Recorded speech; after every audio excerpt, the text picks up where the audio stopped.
Hey Guinos, I saw a tweet a few months ago that I've been thinking about a lot lately, so I'd like to share it with you. Tell me the Pokemon market isn't in shambles. Sheesh! For pretty much everyone with a few active neurons, this is a pretty ridiculous thing to say when looking at a full shelf of merchandise for something. Why is the Pokemon market in shambles? Well, now these self-described trading card gurus can't sell all of the cards they literally fought children to buy at an extreme markup.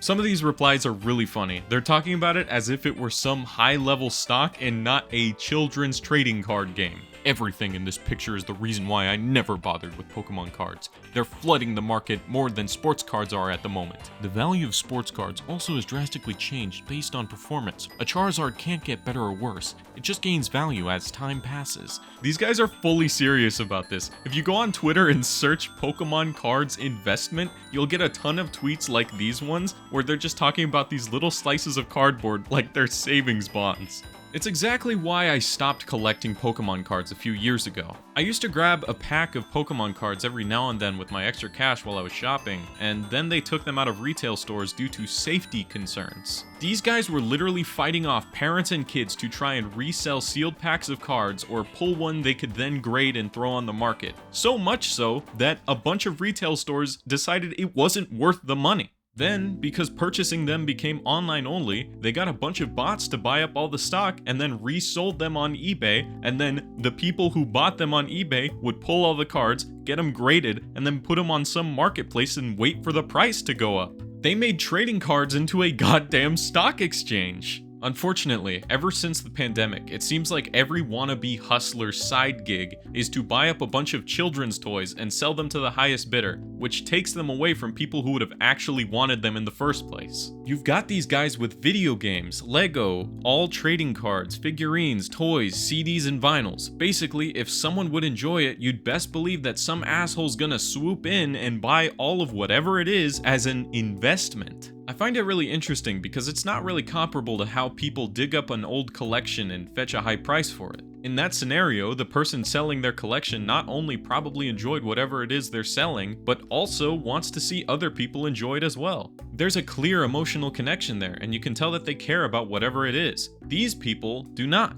Also, you kind of have to be a little bit of a huge asshole to flip and resell things. In order to invest, you're buying up all the stock of a product you don't want and didn't make only to sell it to people who actually do want it. And it's not like an actual store either. You're just buying things that people would have bought from stores in the first place, but you did instead, and you're going to sell it at a higher price. The only reason you would want to do this at all is to profit off of other people in a way that exploits their hobbies. If you engage in reselling, you're not a hustler, you're annoying. This whole reselling culture has a few things to blame, but I wager that the market we have right now is largely a result of what happened with the Xbox Series X and the PlayStation 5. When those consoles came out in 2020, they were highly anticipated and sought after, and so naturally stock was low. Compounded with the supply chain issues, people bought up a bunch of them to flip on eBay, which meant that if you wanted one of the consoles, you'd either need to wait for Sony to restock them with month-long gaps, or pay an exorbitant price online.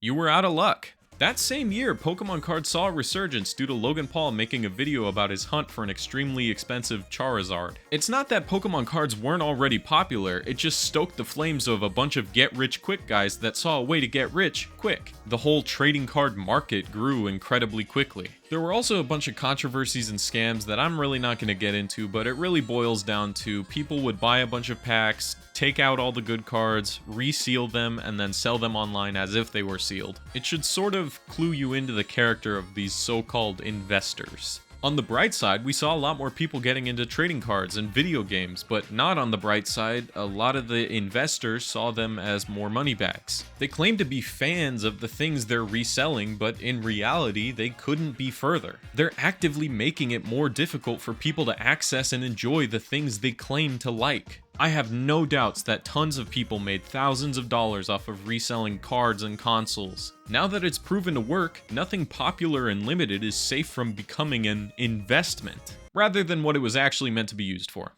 You know, entertaining people. It's honestly really funny what some of these people do. Did you know that there's grading services for video games too? That's right. you can send video games to some random service for $50 to $150 so they can be encased in plastic and assigned to some random arbitrary number. That number will also go away if you ever open it up to play it because, you know, it's a video game. That is unbelievably hilarious. I really liked Luigi's Mansion 3 for the Nintendo Switch, so I wanted to make sure I was never able to play it again, so I sent it into Wombly for about $500.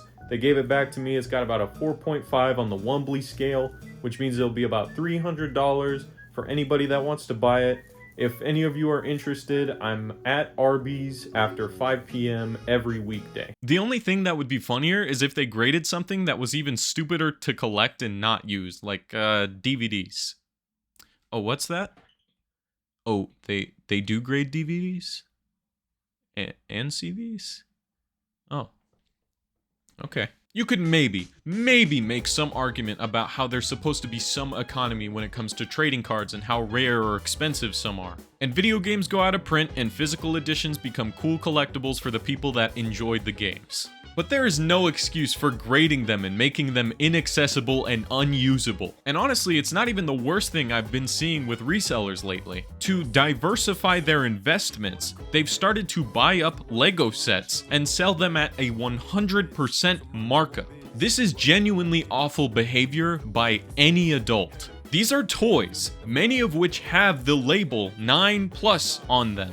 And these guys just go out to buy up all of them and sell them at a higher price. How selfish do you have to be to do that? Your profit is based on the idea that parents will no longer have access to something after you've bought up all the stock, and so their only option to buy something for their kids is to get it from you at a ridiculous price. You are destroying the ability for some of these kids to have fun with something for money. On the other hand, it is really funny to watch these guys melt down about Lego releasing old sets or minifigures. In doing some research for this video, I found a subreddit called r/Lego Circle Jerk, where the current trend is to just document these investors freaking out about their resale prices. Some of them are pretty funny.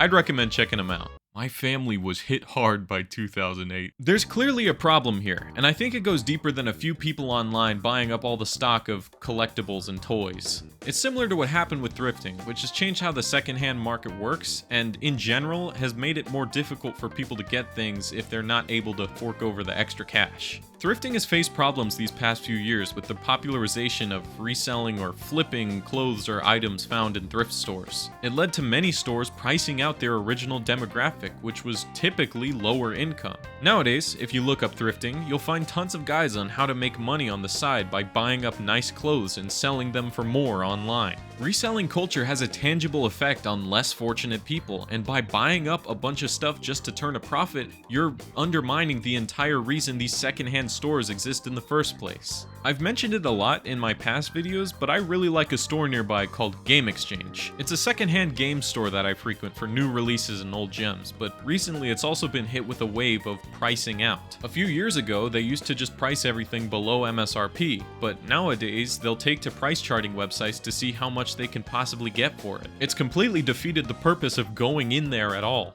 All of the used games in there that are worth buying are nearly as much as the new ones, and they've started selling Pokemon cards and Yu-Gi-Oh cards with the same problems that I've mentioned before. What's the point of a secondhand game store? Damn it. Guys, I'm back from my class a few days later wearing the same shirt because I had to do my laundry and then I did my laundry. What's the point of a secondhand game store if all the secondhand products are priced like new ones? It doesn't make any sense. Reselling culture in general is just selfish and cruel to the people who would actually enjoy what's being sold, and I'd much rather products be available to the people who actually want them. These resellers are intentionally making things inaccessible to children and fans to make a quick buck. Unfortunately for them, it seems like lately companies have actually caught on. Recently, special edition consoles have become a lot more common. Nintendo has started restocking all of their old amiibo, Pokemon cards, and all trading cards are being sold in Target and Walmart again, so naturally the market is in shambles. It's in a company's benefit to reproduce these things from years ago, because now not only do they get all the money from the resellers that bought out all the stock in the first place, but then they also get all the money from the people who want to buy the products at the intended prices. With every game or Lego set that gets remade and put back on store shelves, I'm incredibly happy that kids are going to be able to enjoy what I enjoyed when I was a kid. The only reason I think you could have to be unhappy about more people enjoying what you've collected is if you collected it for the value, and I think that kind of misses the point. What's really the fun in collecting something as an investment? I don't have this figure of Steve from Minecraft because I thought it would make me a lot of money. I have it because I'm an irresponsible adult that likes Minecraft. I think that in general, people are a lot less inclined to think about whether or not something's going to be fun for them and more on whether or not it's going to make them a lot of money. You see it a lot with YouTube too. You've got so many people just doing this so they can make a bunch of cash rather than the passion of creation. Every hobby has to make you money. Everything you buy has to add equity. I'm sick of it. Sometimes you can just do things because it's fun and it makes you happy. How about you invest some time into making yourself happy with something you're actually interested in? Anyways, stop keeping kids from being able to buy and enjoy things. Go get a real job, like a commentary YouTuber or something.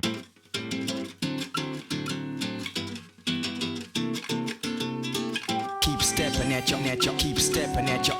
stepping at your own pace, stepping